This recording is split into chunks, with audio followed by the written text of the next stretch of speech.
Hi, this is David Dickens. Last episode, we did 5 questions, retirement questions that smart people ask, and we had a really good response from that podcast, so we created 5 more. These are questions that come right out of our offices during meetings with existing clients or new clients. Hopefully you'll find something in here just for you. I'll go get Walter and we'll get started. Hey, thanks for joining us again on Cover Your Assets KC. I'm Walter Storholt, alongside, as always, David Dickens, the president and wealth advisor at Creative One Advisors Group. And we've got a great conversation on the way once again, David. We're renewing our last talk about these better questions and the smart questions that people can ask to kind of just improve their overall retirement outcomes. And we thought we were just going to do 5 the first time around, but we said, hey, let's do 5 more. And so we've got part 2 of that conversation now. Hopefully some really good stuff in here. I think we do end up, obviously what we mostly do is answer questions from clients and hopefully give really smart answers. But sometimes we answer the question differently. We try to improve the question that we hear out of the client's mouth and say, without saying, here's what you really should be asking, we try to give those kinds of answers. So that's what we're going to do 5 more of today. Yeah, it's not surprising that the most common questions maybe are a little bit too basic because they're easy to remember or they're the low-hanging fruit kind of question, but we want to always dive in a little bit deeper, that extra slice. So we'll be picking it up with essentially number 6 here on our list as we continue from the past episode. But if you haven't listened to that one yet, no worries. You can go ahead and finish this one and then go back to the other one if you want to get the additional 5 that we've already covered. So number 6 on our list, David, would be the common question: should I take Social Security at 62 or 70? There's a little bit better way to approach that, isn't it? Well, there is a better way to do that. It's really about the Social Security strategy that makes the most sense for your retirement income plan. Maybe you're single, maybe you're married and you're going to have 2 Social Securities, maybe you have a pension. I mean, the raw answer is the longer you wait, the more monthly income you're going to get.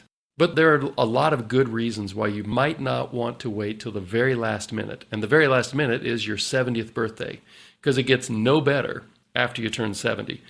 But there are certainly good reasons why people start early. I've recommended to certain clients that they start at 62 or 63 or 64, maybe because they're in poor health, maybe because they have a really wide difference between one spouse's age and the other.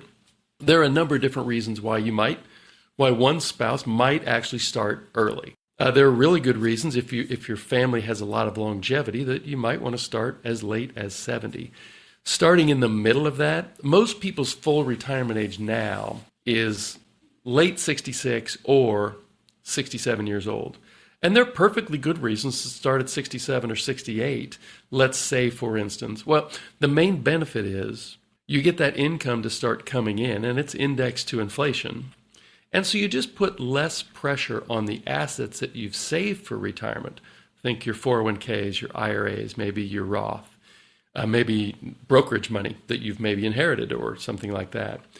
But when you start taking that money from the government, from Social Security, it can take the edge off of how much you have to remove, perhaps monthly, from those accounts that you've been saving up for yourself all these years. Before age 73, when required distributions start, sometimes it's a good strategy to hold off on those withdrawals as much as you can and start Social Security a little bit earlier. So I think the bottom line that we always try to get to in our offices is, well, let's take this apart. Let's look at your specific situation. Make sure we have a sound plan put together. And now, how does your Social Security claiming decision fit into that plan? Great way to break that down, David. Appreciate that. Always want to have important Social Security conversations with folks to make sure you're making wise choices there. Again, another example of looking at a question as a black and white or an A or B option when there are maybe so many other levers that can be pulled. Let's switch gears a little bit for number 7 and our kind of questions that you can ask, but let's make them a little bit better. And this would be about mortgages. And a lot of people, I'm sure, come into your office and say, hey, should I pay off my mortgage before I retire? It seems like a pretty good question to ask. Why and how can that be made better? Well, that is a pretty good question. I think the better question is, what's the smartest way to manage my debt as I approach retirement? I have been totally shocked by some people that sit in my office and say that they have credit card debt, or they just bought a new $60,000 vehicle on a 7-year auto loan. And so there are certain kinds of debt that, as a financial advisor, I really don't mind seeing on a client's, income statement. One of their expenses is mortgage debt. If they just bought a big new house and maybe they upsized in retirement, well, that could be a problem, especially with mortgage rates where they are now. But if you're in year 25, 27, 28 of your mortgage, you couldn't quite get it paid off when you were working. Well, most of the monthly payment that you're making, and if that 25, 26, if it's that old of a mortgage, it probably has a nice low interest rate. Most of the monthly payment is made up of principal, taxes, and insurance, and very little of it is going to be tied up in interest payments. So if you pay off that mortgage early, the taxes and insurance are not going away. Mostly what you're going to save is you're not paying down the principal anymore. Well, all you've really done, since in most areas of the country, home equity almost always grows more slowly than your market-based money, your stock and bond money. What you've really done is taken money out of a more productive bucket or a more productive pocket and put it into home equity by paying down that mortgage early. So usually, this is specific to the person sitting across the desk from us and not specific advice to you, the listener. But in the majority of those cases, we recommend that they just continue to pay the mortgage down over time. And if it's one of those outlier cases, well, we might suggest something else. But what we always suggest is get rid of credit card debt. That's whether you're 25 or 65 listening to this podcast. And really manage your auto debt to hopefully zero. If it's got a low interest rate, then maybe you're earning more on your bank money than you are paying on your automobile loan. And that can be okay too. But what you really like to do is enter retirement with no debt whatsoever. Definitely no credit card debt and hopefully no auto debt. And if you can get to where you have no mortgage debt, all the better. Great points, David. Once again, by the way, if you do need any assistance ever with your financial plan, if you're new to listening to the show, you've got a great team there at Creative One Advisors Group. Whether you're in the Kansas City area or beyond, you can come into the office or talk remotely about your financial situation if you've ever got any questions about something we cover here on the show or another type of question that might be on your mind. We've got contact information listed in the description of today's show if you want to check that out. All right, David, a better question here as we think about folks asking about risk. It's a nice, simple, straightforward question, and I like the spirit of it, but it's a little unrealistic in my mind. I'm sure you've had someone say, how can I avoid risk? Or I don't want to take any risk. Not really feasible, is it? So there's a better way to ask that question. There's a lot better way to ask that question. Usually we try to identify how can we right-size their portfolios to take the right amount of risk based on their goals and their time horizon. So the real difference is if you take zero risk, you're going to have zero return because that returns come from taking risk. That can either be like credit risk on a bond. It can be time horizon risk. Maybe you are choosing between a 10-year CD and a 6-month CD or a 10-month bond and a 6-month bond. The longer you lock up your money for a fixed rate, the more interest rate risk you have. And then, of course, there's always stock market risk, which the stock market tends to go up over time, but over any 3 or 6 or 9-month period, well, it can go down and sometimes a lot. So it's really trying to identify how much risk do you need to take on for the goals that you have. And we often use the phrase, let's not take more risk than we need to accomplish the goals you have for retirement. And then if somebody's 80 years old, their time horizon, just based on good old statistics, is less than a 60-year-old. Now, 60-year-olds die at 65, and 85-year-olds live to 100. But generally speaking, the older you are, the shorter your time horizon is, and that can also factor into this discussion. So the other thing that I thought about as I was looking at this question is, for instance, zero risk. you tend to think of zero risk as bank products because they're FDIC insured. That doesn't mean they're riskless, but they're pretty close. But let's say that, a bank deposit might earn, 1 to 3%. Well, if inflation is running at 3 to 5%, and the interest that you earn from your bank is probably taxed at 10 to 40%, depending on how much money you have, well, you could be earning well less than the inflation rate. So not only are you not earning a return, but you're actually losing ground to inflation. So asking the right question here, right-sizing my risk, is a way better way to frame it up, to ask someone knowledgeable about your situation. How do I right-size my risk as opposed to how do I try to avoid risk? I love that. And we got to take risk in anything we do in life. Just sitting still is risky sometimes, right? And so it's taking the right kinds of risk. I love that.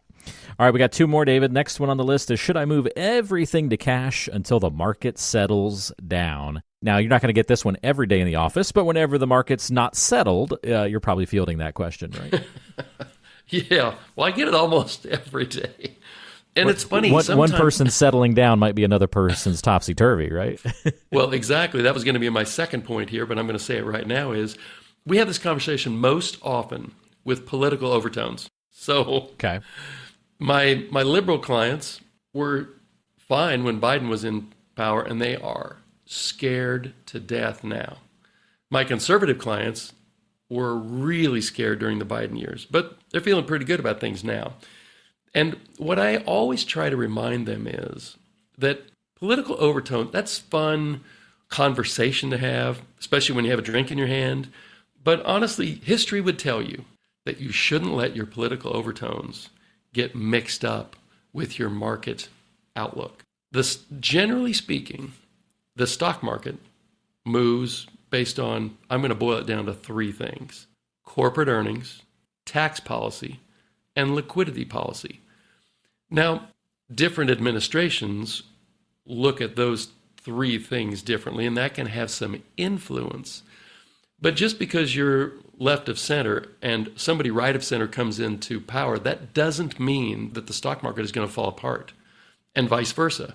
Just because you're right of center and somebody left of center comes into power, that doesn't guarantee by any stretch that the market's going to fall apart. So most of the portfolios, most of the plans that we have, we try to compartmentalize their money. So most of our clients have an income need over the next 1 to 3 years, depending on how much Social Security income. Maybe they have a pension, but a lot of them don't. They have Social Security, but then they rely on their investments to provide a lot of their income. So we set up, I'm going to loosely call it an income bucket. But it's the money that when we look at their holdings, we can say, come heck or high water, almost regardless of what the market does, we know that we can go get 1 to 3 years of income with no volatility. So maybe that's 10 to 20% of their holdings. Then we have an intermediate term section of their portfolio. I'm again to call it a bucket. And maybe that's the money that they're going to need between years 4 and 7 in their retirement.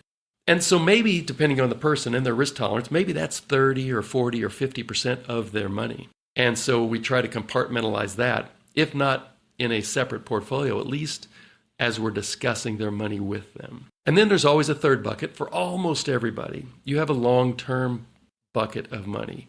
Money that you are unlikely to ever touch. It's kind of inheritance money, although in a big emergency you might need it. That's kind of the 8 or 10 year plus money, and depending on how much you've saved for retirement, maybe that's 30 to 50% of your money. So when I think back over the market, so there's a difference between a market correction and a market crash. So typically a market, you think a market crash as well, dot-com bubble, early 2000s. S&P 500 went down more than 50%. The NASDAQ went down more than 80% and didn't recover for 15 years. But the S&P recovered in 5. In the great financial crisis, market went down, S&P went down more than 50%. And again, it took about 5 years to recover. But just since COVID, we've had either 3 or 4 stock market downturns, S&P 500, of 20% or more. And those recovered really quickly, like 3 months, 6 months, 9 months. And short of some weird economic meltdown, which you could certainly say the dot-com bubble was, and the great financial crisis was, a lot of our downturns, they tend to be really quick going down and more slow going up. The phrase that we use in this business a lot is the markets go down in the elevator and they come up with the escalator. So the downturns can be really scary and really vicious and really fast. And that's what causes people to say, should I move everything to cash until the market settles down? In order to make that work, the decision to get out is way easier than the decision to get back in. Because getting back in is usually when it looks the most bleak. And nobody wants to get, frankly, I have a difficult time clearing my head to get back in at the bottom, near the bottom.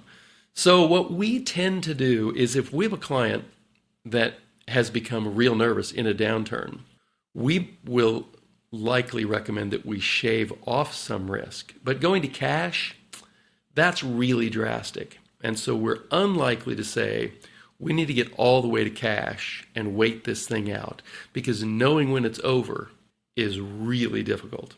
I love your point about how it's such a hard thing to grasp your emotions around, and that even you struggle with it, David. That tells us something with all your years, not to date you, but all of your years and many years of experience. It's quite a few years.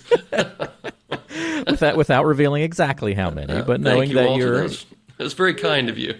Just knowing that you're in that vicinity where you've got some street cred, that you still struggle with it. I mean, it just really opens up that conversation immensely, I think. So really important. All right, last but not least, we get to our last one here, David. When should I meet with my advisor?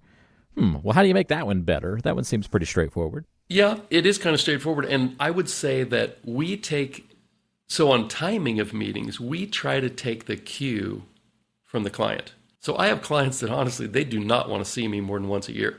But I have other clients that I talk to monthly. Not many, but some. And I think the better question might be, instead of when should I meet, what should my advisor and I be reviewing on a regular basis to keep me on track? I think that's the better way to frame this up. To answer that question, you have to know what keep me on track means. And what that means to me is, do we have a plan in place? And whether the market has gone up or down, how are we doing versus the plan? So if someone is in a position where the money that they have, they're really not using, that person we might meet with less frequently than someone who really depends on this money. And they just want to make sure on a regular basis that they're on track. So it's really, if you have a high level of confidence in your plan, then the meetings are probably shorter and less frequent, because you can quickly find out, are we still on track? Even now that, if you can say this, market's down 20% and I'm still on track, well, then you know what? You probably have your risk tolerance right. Your portfolio is probably pretty well balanced, and you've done a nice job of saving for yourself for retirement. So, if you get to that point, then a lot of the important topics that you talk about in those meetings might turn into life changes that are going on in your life that your advisor would need to know about. Beneficiary changes. Those change relatively often. And if you're not looking at those once a year, I think your heirs could end up with some nasty surprises when you leave this earth, perhaps unexpectedly. I think it's worth it to talk to your advisor about tax planning. Your advisor is probably not a CPA, but hopefully your advisor knows a lot about the tax landscape in America, and they should know about your tax situation so they can give you the best planning advice possible with a tilt toward your tax situation. And then the other thing we try to start off our meetings with, so how's your money holding out? Or how do you feel about the amount of income you're getting every month? So sometimes that has to do with the amount of income, sometimes the amount of spending. But if they always have money left over at the end of the month, obviously that's a good thing. Let me take that back. it might mean I've had some clients that I've had to encourage to get out there and spend more money because they worked really hard for it. And, in your 60s and 70s, that's when you have more of an attitude toward traveling, seeing stuff that you hadn't seen. You get into your 80s and your desire for that tends to wane based on what we've seen. So there are a lot of things that you can talk about at meetings with your advisor that don't start with, how's my portfolio doing? So I would encourage you, if you have an advisor, you drive it. You decide, here's what I want. I know I have a meeting coming up next week. Here's what I want out of it. Because your advisor is going to come to that meeting with an agenda, but you want to make sure that what gets covered is what means the most to you.